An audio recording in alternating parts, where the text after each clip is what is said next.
Hello and welcome to the Skift Meetings podcast. I'm Skift Meetings Editor-in-Chief Miguel Neves, and today we're taking a deep dive into two of our own events that are coming up in September, the Skift Global Forum and the Skift Meetings Forum.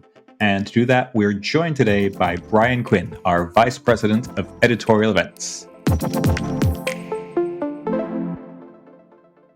Hey there, it's Seth Borko, the head of Skift Research, and I've got a brand new report that I want to share with you today. It's called our State of Travel 2024 report. It's perhaps the single most comprehensive report we do every year, and the best part, it's free to download right now. We have 350 plus insights in this report with pretty much a chart for basically any sector. Do you need a chart on hotels? We've got that. A chart on airlines? We've got it. A chart on consumer behavior? Guess what? We've got that too. I really appreciate if you check out our State of Travel report. You can download it now by going to skift.com/state of travel with dashes between every word. So that's skift.com/state-of-travel. Download the report, check it out, and let me know what you think. I hope you enjoy.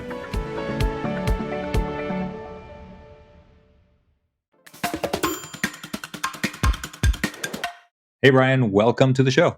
Hey Miguel, good to see you. First, a little housekeeping. Don't forget to follow, subscribe to the podcast wherever you're listening or watching. If you enjoy the show, please rate us 5 stars or leave a positive review so we can spread the word about the Skift Meetings podcast. And if you have a moment, share it with your friends and colleagues. And with that out of the way, Brian, you've been working on the Skift Global Forum for how long now? Well, with Skift, I've been 5 years, and this forum certainly since the last one ended. So yeah, it's always the biggest event of the year. Okay, biggest event of the year. I think Skift does how many live events throughout the year now? About 10 to 12. They go across the world. This was the first year that we did an event in India, and that was fascinating. It was also my first time producing an event in India. So always pushing the boundaries. Next year we'll also hold more events. And lots of big and small events. Yeah, one in the Middle East as well, quite a big one. We've done ones in Europe as well, so all over the world, all sorts of different places and topics as well, all around travel, of course. Yep. So let's talk about this big event, the Skift Global Forum, happening 17th to 19th of September. For people that aren't familiar with the Skift Global Forum, can you just give us a little bit of an overview? I mean, the audience are familiar with events and familiar with planning events, but what is it? What is the Skift Global Forum specifically? Sure. So I guess what's novel about Skift Global Forum, even within the scope of global events, not just the world of the business of travel, which we focus on. This started about 11 years ago. Skift Global Forum kind of came out of the box as a challenger event.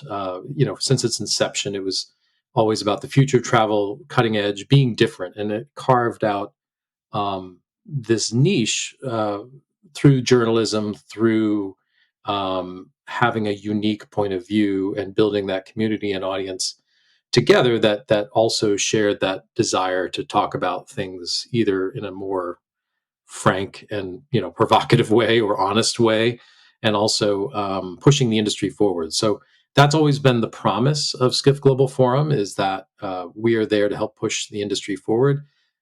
We also do that through our editorial coverage. I mean, tens of thousands of articles on our site, and so that's an enormous resource. Of course, we work with our editors, and our research teams produce reports. They just produced a 400-page State of Travel report. So there's so much there, and then the event, especially Skift Global Forum, is almost this manifestation when the entire company comes together, and that's it is this kind of representation of all of Skift and the passion that we bring. Yeah, absolutely. And talk to me like in practical sense. It's a 3-day event. I guess it's like a full day, a half day of education, and then a kind of half day evening before that. Yeah, it looks on paper like a 3-day event, but really, I in a sense, it's a day and a half of an intense event. And now we have an opening event an opening night party where we have more programming. So it's about 900 people, 1,000, something like that, kind of floats around that. But so it's not a huge event, but it's all leaders in travel. And so they come together. What we're known for is our CEO conversations. And you look at our website and it's all CEO of Airbnb is now coming back every year. Booking Holdings, major, major companies, not only within travel but technology, Uber, Marriott, hotel CEOs, airline CEOs. And so it's interesting to bring all of these different respective industries together, and that's that together comprise what we call travel. But it's sometimes what these industries are quite siloed, and we try to look at it in a more holistic way.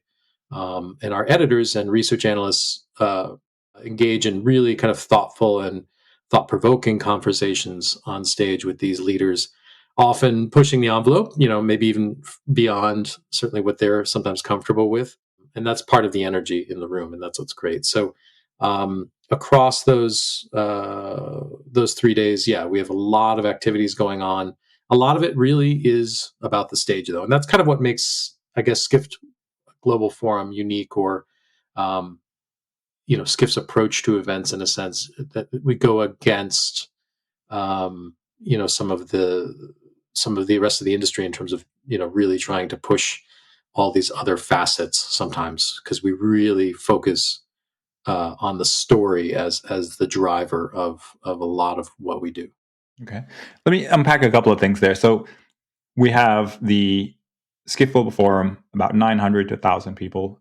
It's one stage, right? It's a one stage event. There's Yeah, no breakouts. And that is quite intentional, right? very much. It's a single stage event, and right, there's so much thought process that goes into that, and that is very much intentional. And I mean, in the future we might try to experiment with more, but it creates this unified experience with the audience, and that also impacts what we do and what we think about for other facets of the event.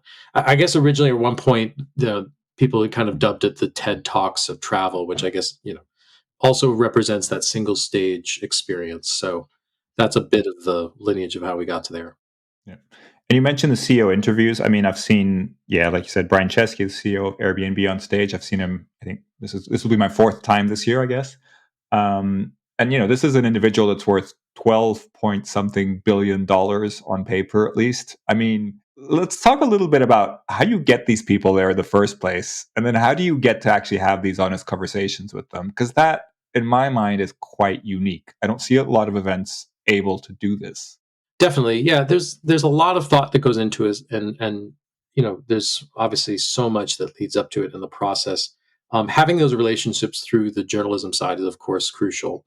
That creates this trust not only with the speakers that we bring in, but with our audience.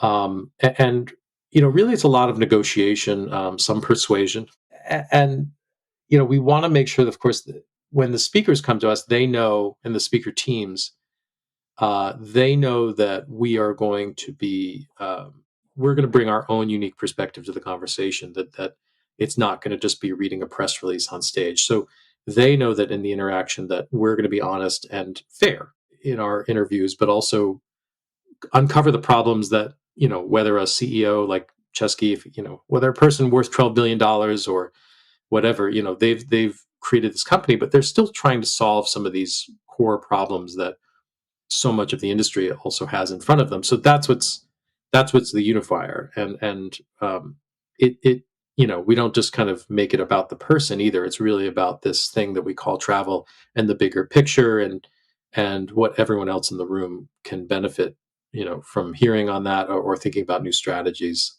And so we do spend a lot of time really creating a lot of nuance around the topic, the arc of that conversation, the assets that we show, the images that we show on stage, and how that it's in my mind, it sometimes gets borderlines into like a, I don't want to call it a performance, but it has that kind of emotive element when all these pieces come together: the education, the insights, the subject, the person you're doing the kind of interplay with the moderator, and that kind of mystique and surprise and delight of like what's going to happen on stage. So we put a lot of thought into it, probably more than most companies, or any company that I've seen. So, but I do think it actually shows, and it's a signal for the rest of the event, and helps drive why people come back year over year. Yeah. I mean, it sounds to me, the way you describe it, that I've worked in a number of different events. Obviously, we've been Skift for 3 and something years. But One thing that I think Skift does differently, and let me know if I'm talking out of turn, is that a lot of companies will have big events, big stages, and they'll work very tightly with a production company.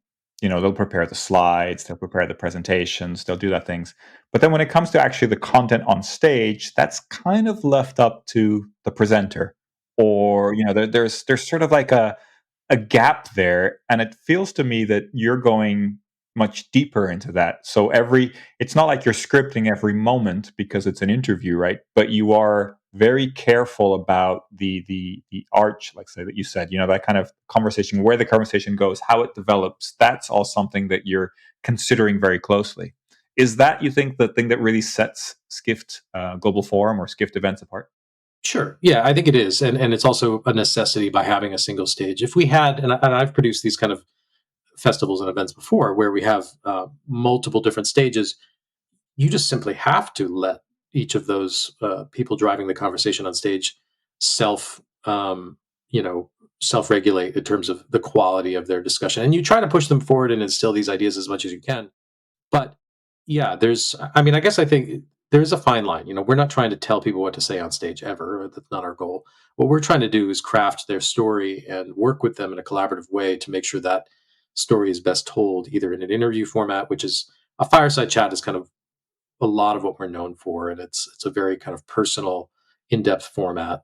Um, Even if it's a panel, we really think about that choreography between the different speakers, and it's not just this kind of going down the line of these very generic questions. Um, we want to read for what the audience will want to hear, and also making sure that if we think that they're going to fall asleep, why would we ever put that on stage? So we're very intentional about that, and I think that thoughtfulness.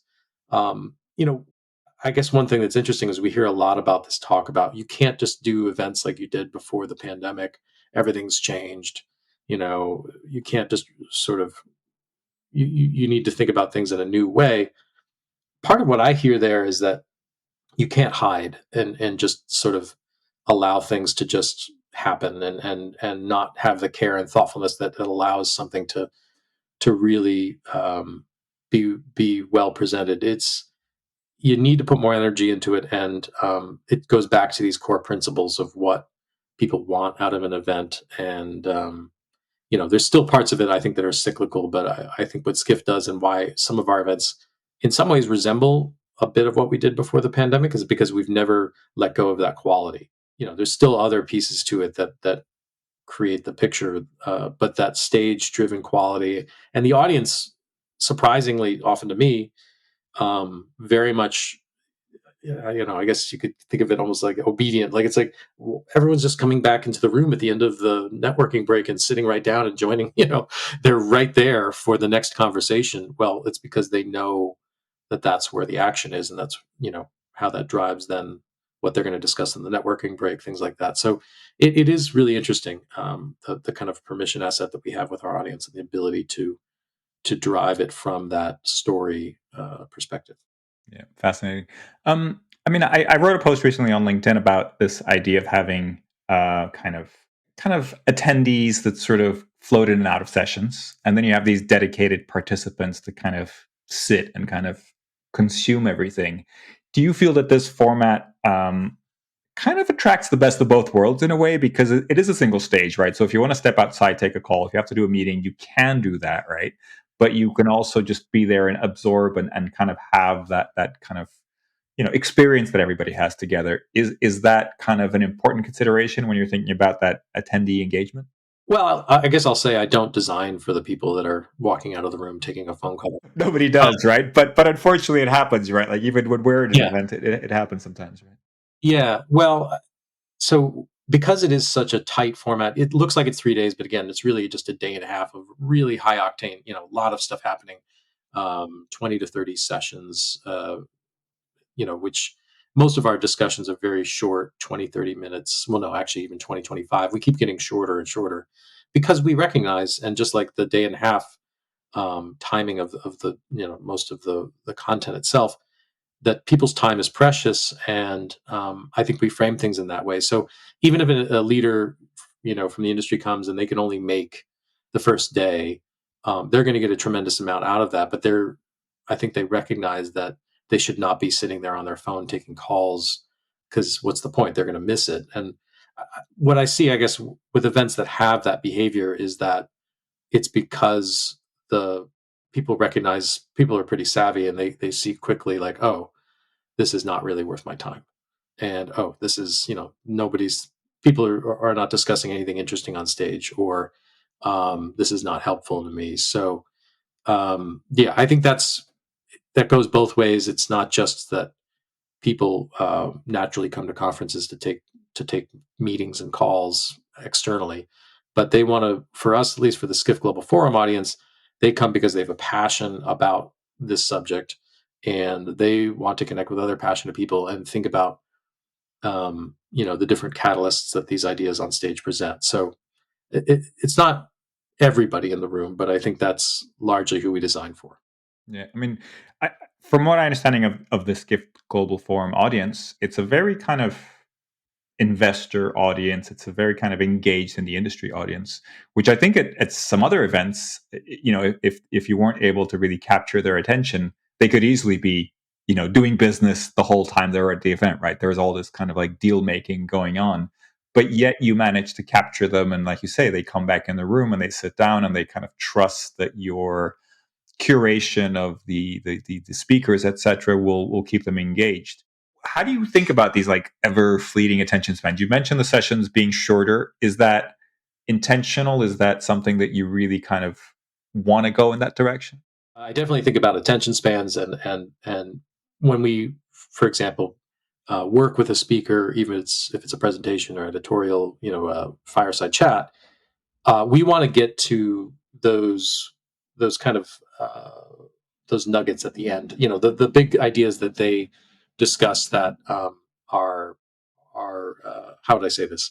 We want to get to the part that's the big picture, message of what they're sharing, not like the origin story of their company, not all of these like long-winded other perspectives. So, are you tired of sifting through endless resumes looking for the perfect candidate to fill a leadership opening? Skift Executive Search can help. We have an insider view of the travel industry and can leverage both our expertise and connections to find your next rockstar hire. To learn more, visit skift.com/exec-search or email us at execsearch@skift.com.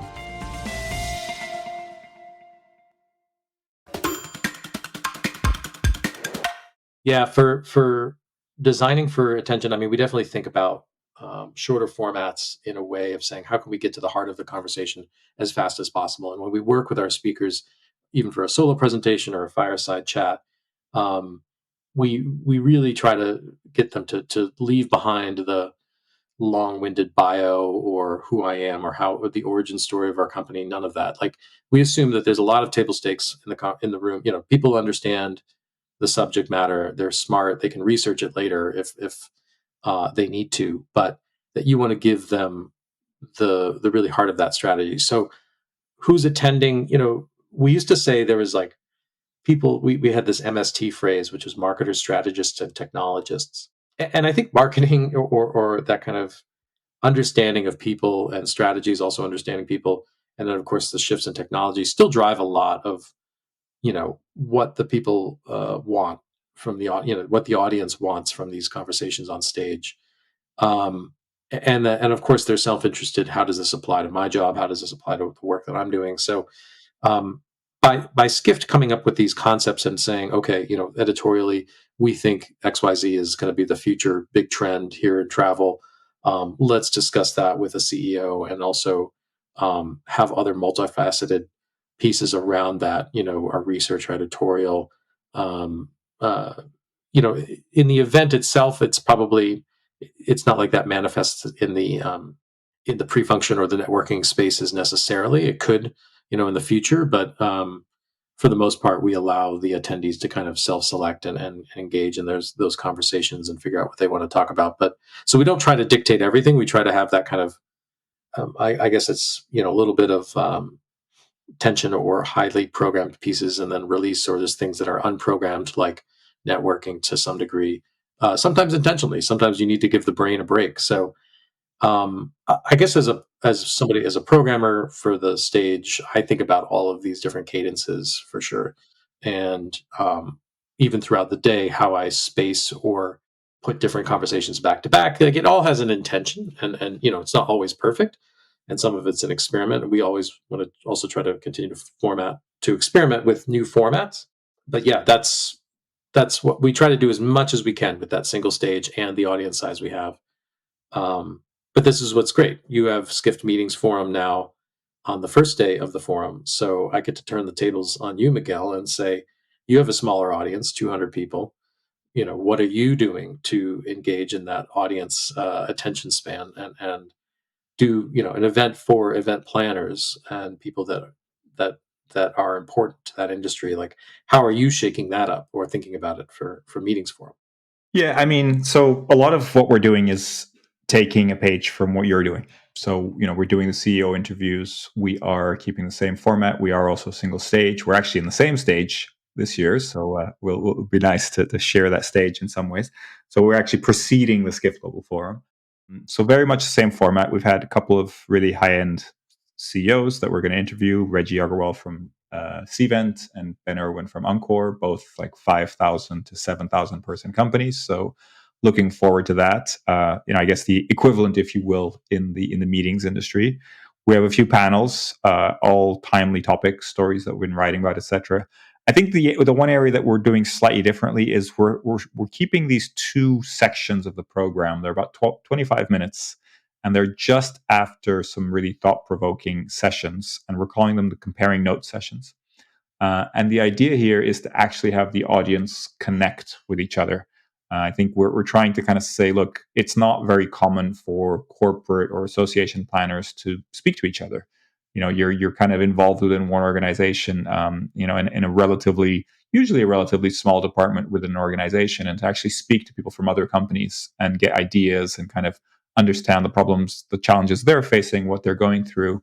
So we tried to kind of carve out this space in the program where we let people literally just compare notes, literally talk to each other and have conversations. So the way we're structuring that is we're getting some key takeaways from these sessions that are proceeding. We're looking at some big questions that they're asking, and we're then just going to ask the audience to connect with each other and share experiences around those topics. And then we'll get some ideas back from the audience. We'll have a few minutes at the end to kind of like get some report outs from each of the tables. I mean, they're kind of sitting in round tables, so the idea is to kind of connect with each other. But we do this at the Innovation Lab, which is an event we do at IMEX America, a small event as well, around 100 people. And it's really hard to get people to stop talking, right? Because we're trying to feed all this fresh input, these interviews, these panels, and I think hopefully people's minds are going to be bubbling, and then sharing that, and really almost sometimes just repeating what they think they heard and then hearing what somebody else thought they heard. Sometimes is really interesting, because when you compare what you thought was really interesting from the stage, sometimes is quite different. So I think that's the main difference, and hopefully it's something that people will appreciate. And it's also a little bit of a break, right? Because if you have a lot of kind of sessions coming from the stage, having a little bit of a time to speak a little bit and hear people at close range and sort of more intimate conversations, hopefully that'll mix up the energy a little bit and give us different energy in the room, I think is something we're really going for. That's great. It'll be exciting to see that. And I mean, I'm certainly a little bit jealous too, because the ability to have those workshop style formats, or I guess take advantage of what I always think about, which is the audience. The people sitting in the room are sometimes just as incredible, and the ideas they have are just as valid and insightful as the people on stage. And we just don't have enough room to put everyone on stage. That's the issue. So the thing, giving people agency and allowing the audience in the room to really participate in that way and share ideas. And I guess what would be the next step is, how do you unearth that, either on stage within the event or in the kind of long tail afterwards? But how do you capture that and show the breadth of what happens? I guess that's the one thing that I would love to see more of, even for Skift Global Forum, is to say, imagine if we could capture all of the conversations and amazing ideas that were shared in the room off the back of this talk, because the talk is just the catalyst in the beginning of that conversation. So that's great to see. Yeah, it'll be So that'll be September 17th, and you're doing 17th, about 6 8:30 in the hours. morning to 4 p.m. or 3:30 p.m. So we'll be before the actual Also a evening. jam-packed agenda. Yes. Yes, absolutely. So I want to go back a little bit to strategy. Skift and Skift Meetings as well, and Airline Weekly, etc., do a number of virtual events. And not that I'm comparing Skift Global Forum to a virtual event, but in terms of kind of the overall strategy, you could have these high level speakers speak to editors at a virtual event. You could do a 2-day virtual event, although nobody really does 2-day virtual events anymore. But how do you see those things being really different? And what's really the magic that you're seeing about being in that room and being there in person? Yeah, I mean, certainly the kind of pendulum swing back after the pandemic has, I guess, even been surprising to me that nobody cared. Maybe it's just that we just stay all are on video too much, anyways. Um, that people really wanted to be in the room with each other, and that's there. I guess the pandemic brought this wonderful opportunity to explore that medium, and we did. We did so much. I guess delving into broadcast journalism even, and really thinking about those stories, and it helped us hone a lot of the craft and what we do for now our physical events going forward, and kind of the digital components or the design. There was a lot there that we learned, but virtual events, if we can even call them that anymore, or I don't know what what does that really consist of?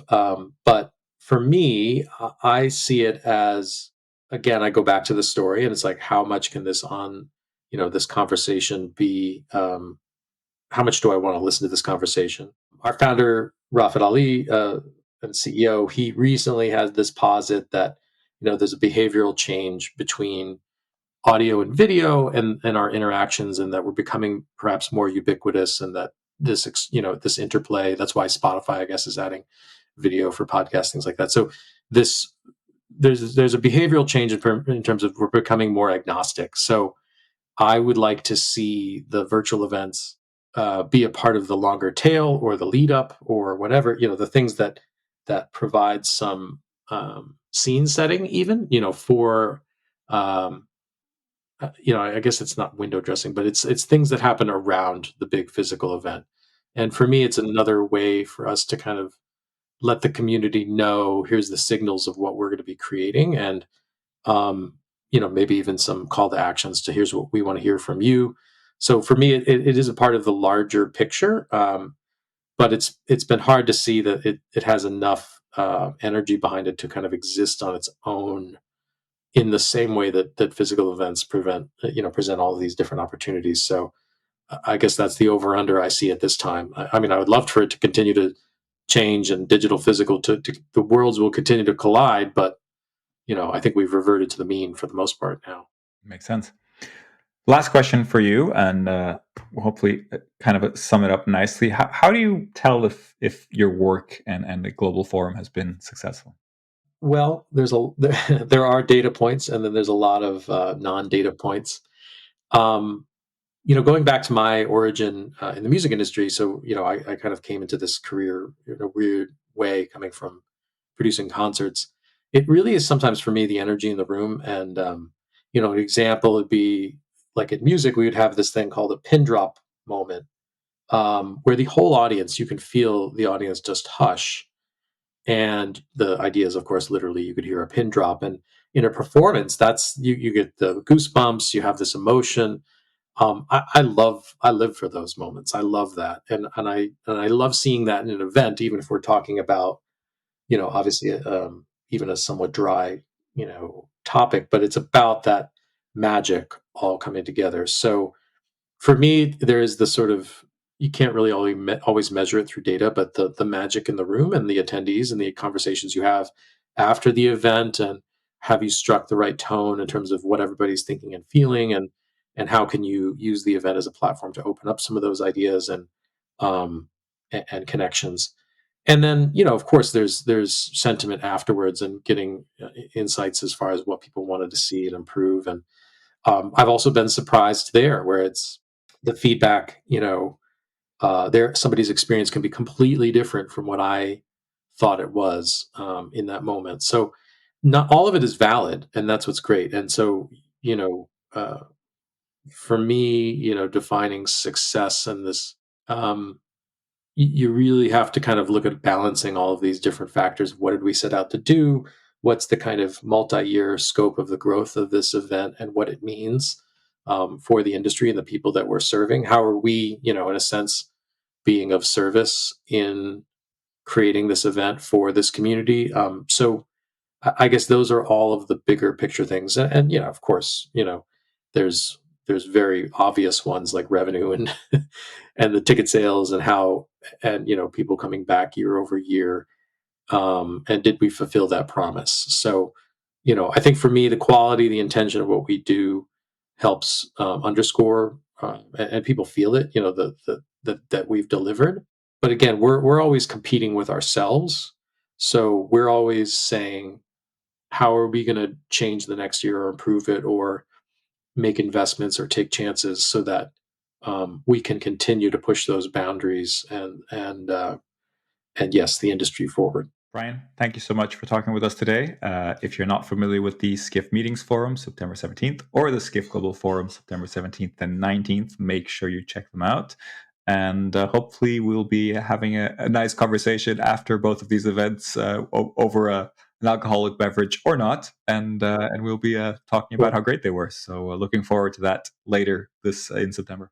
Thank you, Miguel. Always great to see you. And we'll look forward to hanging out in September. All right. Thank you very much.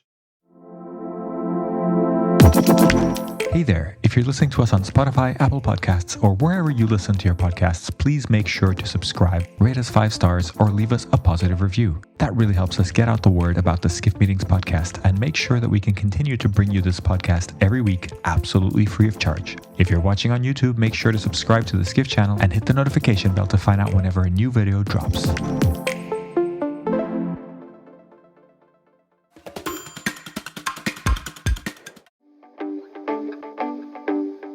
With more than 50 articles per week, exclusive feature stories twice a month, live events, podcasts, reports, and more, Skift is the source for global travel industry news.